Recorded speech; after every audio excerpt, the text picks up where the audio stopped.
আসসালামু আলাইকুম। প্রিয় দর্শক, পশ্চিমবঙ্গের নির্বাচনে গত 15 বছরের টানা শাসনের পর মমতা বন্দ্যোপাধ্যায় এবং তার দল তৃণমূল কংগ্রেসের পতন ঘটেছে, মানে সূর্যাস্ত বলতে পারেন। এই যে পরাজয় তৃণমূল কংগ্রেসের, এই পরাজয়টা নিয়ে নানা ধরনের সমীকরণ আমরা দেখতে পাচ্ছি।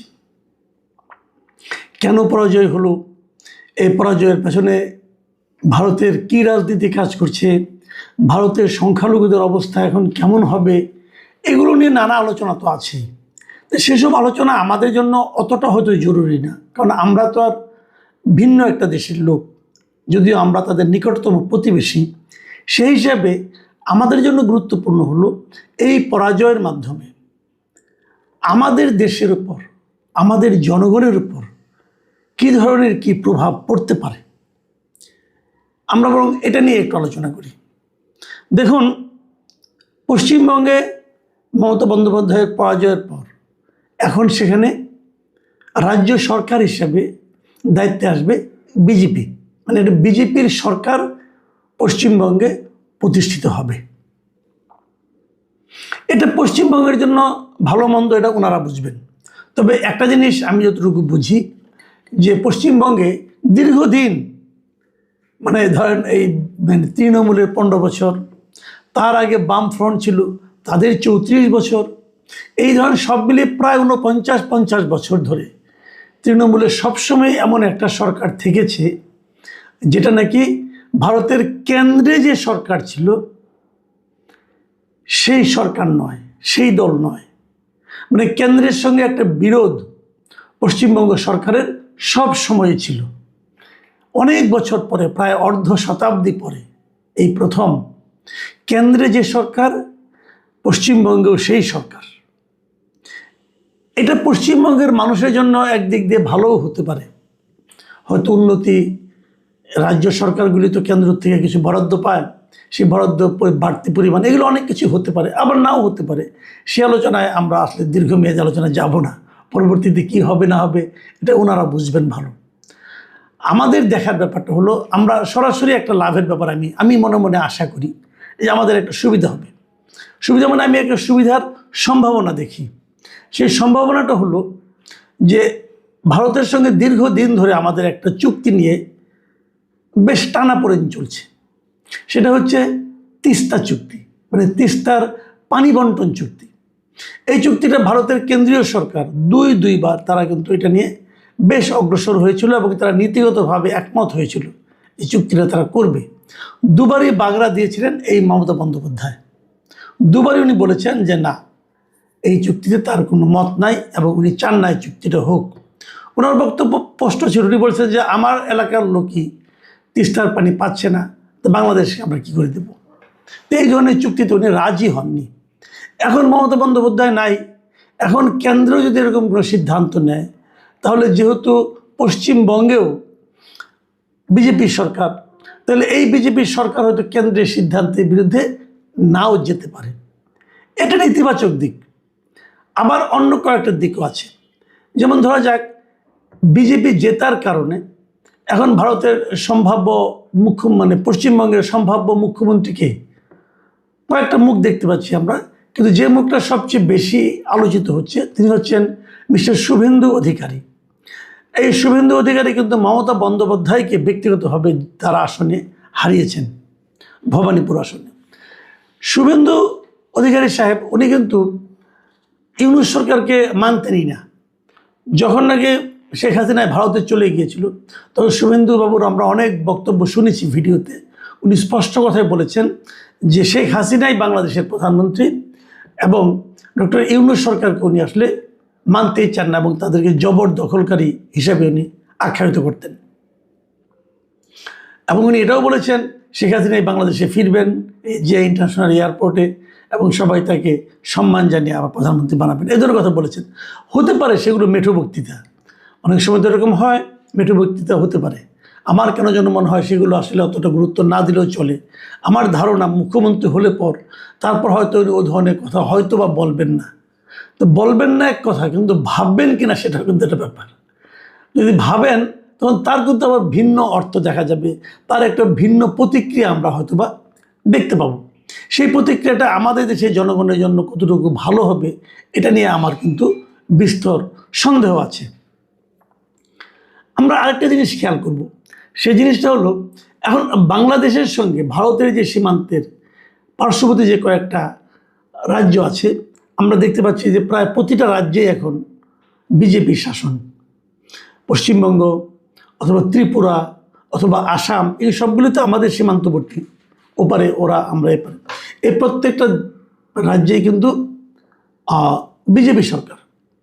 এবং এদের অ্যাটিচিউড, বিজেপি অ্যাটিচিউড, সেটা কিন্তু এটা তো মানতেই হবে। বিজেপি একটা ধর্মভিত্তিক সরকার, পার্টি, এবং তারা একজনের কমিউনাল পলিটিক্স করে করে কিন্তু তারা এই পর্যায়ে এসেছে।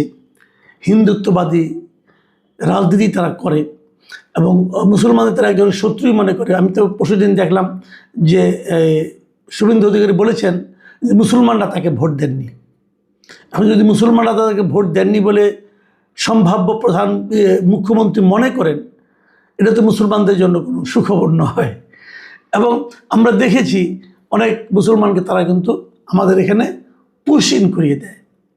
ওরা বলে পুশ ব্যাক, আমরা বলি পুশ ইন, আমাদের এখানে ঢুকিয়ে দিচ্ছি। এবং তারা বলছে এই লোকগুলি নাকি ওখানে গিয়েছে, তো তাদেরকে পাঠিয়ে দিতে হবে। এবং এইগুলো নিয়ে সম্প্রতি এই এপ্রিল মাসের সেকেন্ড উইকে ইন্ডিয়ার এপিবি যে নিউজ মাধ্যমটা আছে, সংবাদ মাধ্যমটা আছে, ওদের হিন্দি একটা চ্যানেল আছে, সেই চ্যানেলে একটা ইন্টারভিউ দিয়েছিলেন আসামের মুখ্যমন্ত্রী হিমন্ত বিশ্ব শর্মা। এবং সেখানে হিমন্ত বিশ্ব শর্মা কী বলেছেন? উনি বলেছেন যে উনি চান না ভারত বাংলাদেশের মধ্যে কোনো সুসম্পর্ক হোক। ভাবুন, উনি কিন্তু আসামের মুখ্যমন্ত্রী, কিন্তু মুখ্যমন্ত্রী বলতেছেন যে উনি চান না ভারতের সঙ্গে বাংলাদেশের কোনো সুসম্পর্ক হোক। মানে ওনার বক্তব্যটা এমন যে ইউনূস আমলে যেরকম সম্পর্কের অবনতি হয়েছিল, উনি চান সেটাই যেন টিকে থাকে। এখন এটা শুনতে একটু কেমন যেন বিষাদ দৃশ্য লাগছে না? ভারত সরকার কি চায়? আমরা কি দেখেছি যে ইউনূস সরকার থাকাকালীন ইউনূস সরকারের সঙ্গে ভারত সরকারের সম্পর্ক খুবই খারাপ ছিল, এতে কোনো সন্দেহ নাই। ওই সময়ে আমাদের এখান থেকে মনে করেন আপনার ভিসা তারা একদম প্রায় বন্ধই করে দিয়েছিল, বিশেষ করে ট্যুরিস্ট ভিসা।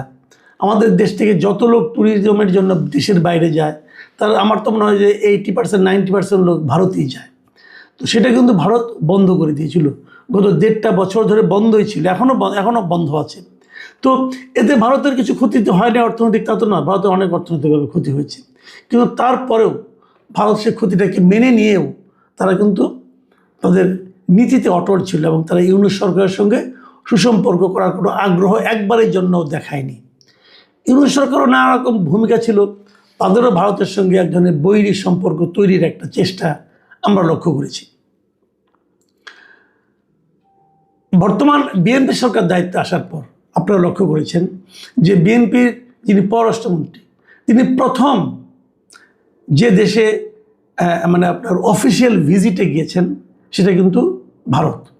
উনি ভারতে গিয়েছেন, ভারতের সঙ্গে উনি মিটিং করেছেন, ভারতের পররাষ্ট্রমন্ত্রীর সঙ্গে মিটিং করেছেন এবং ওখানে আরও অনেকের সঙ্গে মিটিং করেছেন। এটা কিন্তু ভারত বাংলাদেশ সম্পর্কের উন্নতির একটা, আমি মনে করি, একটা নমুনা হতে পারে। আবার আপনারা আরেকটা জিনিস হয়তো জানেন যে ভারত বাংলাদেশে যে হাই কমিশনার পাঠান, আগের হাই কমিশনার যিনি চলে যাচ্ছেন, নতুন হাই কমিশনার হিসাবে এর মধ্যে আমরা দেখেছি যে দীনেশ ত্রিবেদীর নাম নেওয়া হয়েছে। এই দীনেশ ত্রিবেদীকে বাংলাদেশে কখনো ভারত যত হাই কমিশনার পাঠিয়েছেন সবাই ছিল পেশাদার কূটনীতিক। এই প্রথমবারের মতো একজন রাজনীতিবিদকে তারা পাঠাচ্ছে। দীনেশ ত্রিবেদী হলো বিজেপির একজন নেতা এবং প্রাক্তন কেন্দ্রীয় মন্ত্রী। এখন এই প্রথম একজন পলিটিশিয়ানকে বাংলাদেশে হাই কমিশনার করে ভারত পাঠাচ্ছে কেন? তার মানে ভারতের সঙ্গে বাংলাদেশের সম্পর্কটা রাজনৈতিকভাবেও কীভাবে আরও উন্নয়ন করা যায়, হয়তো সেই চেষ্টায় ভারত করছে। এটা কিন্তু খুবই একটা ইঙ্গিতপূর্ণ বিষয় বলে আমি মনে করি। ঠিক এই সময়ে যে আসামের মুখ্যমন্ত্রী হিমন্ত বিশ্ব শর্মা, তার এই বক্তব্যগুলো আমার কাছে না ঠিক বিষাদ দৃশ্য মনে হয়েছে যে কেন এগুলি উনি মানে করছেন। এখানে বিশ্ব শর্মা বলেছেন, আমি ওনার কথা বললাম আপনাকে একটু পড়ে শোনাই উনি কি করেছেন, কি বলেছেন। উনি বলেছেন যে আমাদের ভালো লাগে যখন ভারত বাংলাদেশের সম্পর্ক ভালো থাকে না, কারণ যখন সম্পর্ক ভালো হয়ে যায় তখন ভারত সরকারও চায় না পুশব্যাক করতে। তাই আসামের মানুষের ভালো লাগে যখন ভারত আর বাংলাদেশের মধ্যে একটা বৈরী সম্পর্ক থাকে। ভারত ও বাংলাদেশের যখন মৈত্রী হয়ে যায়, বিএসএফ আর বিডিআর যখন করমর্দন করতে শুরু করে, তখন তা আসামের জন্য বিপজ্জনক হয়ে যায়। এবং উনি কীভাবে এদেরকে বাংলাদেশে পাঠানো হয় তারও একটা নমুনা উনি দিয়েছেন। যে উনি ওনার কথা থেকে আমি পড়ে শোনাই। উনি বলেছেন বিএসএফ কি করে, কখনো 20, 30 বা 40 দিন, কখনো 10 দিন মতো নিজেদের কাছে রেখে দেয়, মানে ওই যাদেরকে পুশব্যাক করবে আর কি, রেখে দেয়। যখন বিডিআর থাকে না সেখান দিয়ে ধাক্কা মেরে পাঠিয়ে দেয়। মানে উনি নিজেই বলছেন যে কিভাবে আমাদের এখানে তারা পুশিন করিয়ে দিচ্ছে। এখন উনি বলছেন যে আমি তো সকালে সব সময় ঈশ্বরের কাছে প্রার্থনা করি যে পরিস্থিতি ইউনূসের সময় ছিল সেটাই যেন থাকে, সম্পর্কের উন্নতি যেন না হয়। ভাবুন, এই ধরনের কথা যখন উনি বলছিলেন তখন ওই এপিপির যিনি সাংবাদিক ছিলেন তিনি তাকে প্রশ্ন করেছেন যে এই যে কথাগুলো আপনি বলছেন এটা তো ভারত বিরোধী কথা হয়ে যাচ্ছে। তখন উনি কী বলেছেন সেই জবাব প্রশ্ন উনি বলেছেন যে আপনি প্রশ্ন করেছেন, আমি বলেছি আমার মনের কথা। আমি তো সকালে সবসময় ঈশ্বরের কাছে প্রার্থনা করি যে পরিস্থিতি ইউনূসের সময় ছিল সেটাই যেন থাকে, সম্পর্কে যেন উন্নতি না হয়। এবং তারপর উনি বলছেন কেন এটা বলছেন, উনি বলছেন যদি আইনি পথে আমরা ফেরত পাঠাতে চাই তাহলে পুরো বিষয়টা স্বরাষ্ট্র মন্ত্রণালয়কে জানাতে হবে, তারা বাংলাদেশে পাঠাবে সেসব, এরপরে বাংলাদেশের উপর নির্ভর করবে কাকে মেনে নেবে কাকে মানবে না। অতএব উনি কোনো প্রমাণের জন্য যাবেন না, অত আলোচনার মধ্যে নাই, ধাক্কা মারে বাংলাদেশের মধ্যে ঢুকিয়ে দেবেন।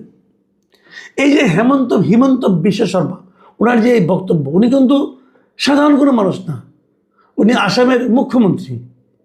উনি যে মানসিকতাটা পোষণ করছেন বিজেপির লোক, উনি যদি এই মানসিকতা আমরা পশ্চিমবঙ্গের যিনি মুখ্যমন্ত্রী হবেন যে তার মধ্যেও সংক্রমিত হয় তাহলে কিন্তু সেটা আমাদের জন্য একটু, আমি মনে করি যেন একটু বিপজ্জনকও হতে পারে। এরই মধ্যে এই ঘটনার প্রেক্ষিতে কিনা যাই না, এরই মধ্যে আজকে আমরা দেখলাম যে আমাদের যিনি স্বরাষ্ট্রমন্ত্রী আছেন তিনি বলেছেন যে পুশিন ঠেকাতে সীমান্তে বিজেপিকে সর্বোচ্চ সতর্ক থাকার নির্দেশ উনি দিয়েছেন। কেন দিয়েছেন? তার মানে এই ধরনের কিছু ঘটনা কি তাহলে হয়েছে? এটা যে জেলা প্রশাসক যে ডিসি সম্মেলন যেটা হলো তার বৈঠক শেষে উনি এই কথাটা বলেছেন। এবং এই যে বিজেপিকে সর্বোচ্চ সতর্ক থাকতে বলা হচ্ছে, তাহলে আমরা কি সামনের দিনগুলোতে এরকম কিছু পুশিনের ঘটনা দেখব? আমরা ভারতের সঙ্গে সেরকম কিছু চাই কিনা সম্পর্ক? আমরা চাই না। যে যাই বলুক, আমরা ভারতের সঙ্গে শান্তিপূর্ণ সহাবস্থান চাই, নতজানু পররাষ্ট্র নিতে চাই না। আমরা আমাদের অধিকারের কথা বলবো, ওনারা ওনাদের অধিকারের কথা বলবেন, কিন্তু ওনারা আমাদের প্রতিবেশী, আমরা ওনাদের প্রতিবেশী, আমরা মাঝখানে আর এই ধরনের কিছু চাই না। কিন্তু আতঙ্কটা ওই জায়গায় যে সংখ্যালঘুরা কি ওখানে নির্যাতিত হবে? যদি হয় তার প্রতিক্রিয়া কিন্তু এখানেও দেখা যাবে, তখন এখানেও সংখ্যালঘুরা হয়তো নির্যাতিত হতে পারে, যার কোনোটাই আমি মনে করি দুই দেশের জন্যই ভালো কোনো ফল বয়ে আনবে না। প্রিয় দর্শক, আমরা সামনের দিনগুলিতে দেখতে চাই যে ভারত কী আচরণ করে, আমাদের সরকার কী আচরণ করে, কিন্তু বটম লাইন হচ্ছে আমরা দুই দেশের মধ্যে সুসম্পর্কই চাই, শান্তিপূর্ণ এবং সম্মানজনক সুসম্পর্ক।